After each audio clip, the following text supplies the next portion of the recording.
The Earth is huge and also is alive, is dynamic, is changing in time. Digital Earth system is a digital representation of the Earth. It can store and manage large geospatial data in such a way which we can access those data for different purposes. A lot of people wonder why we're working on what seems to be a geospatial problem or GIS level problem, but we come from the computer graphics group. We're talking about how to deal with information that's on the Earth. We're dealing with how things are related to each other. And so it turns out that same mathematics is very applicable in that area. Another interesting thing about computer graphics, which I think a lot of people don't realize, is it's a very ripe area for innovation.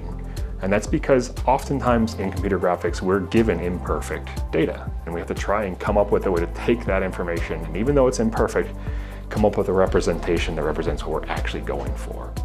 And those same things are important in geospatial as well. It turns out the measuring devices we have, the cell phones, the GPS devices, location isn't perfect. It's always relative to something. A more recent or advanced digital Earth system, they can also help to do prediction and help us to do decision making related to Earth. The question is how to come with a digital Earth system which can represent the volume of the Earth.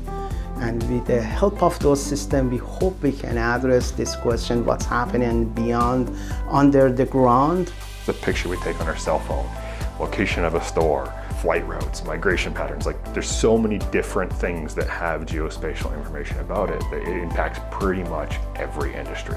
We have stakeholders and decision makers and just the public themselves want to make decisions, but if they can't see the data, they don't even know what they have. And so at Big Geo, we're looking at more efficient ways to actually be able to even visualize that. So we can visualize much more data than a traditional system and give it to you much more quickly so that anybody who can use a computer can quickly pull it up, start browsing, and start figuring out what the data is that they're interested in.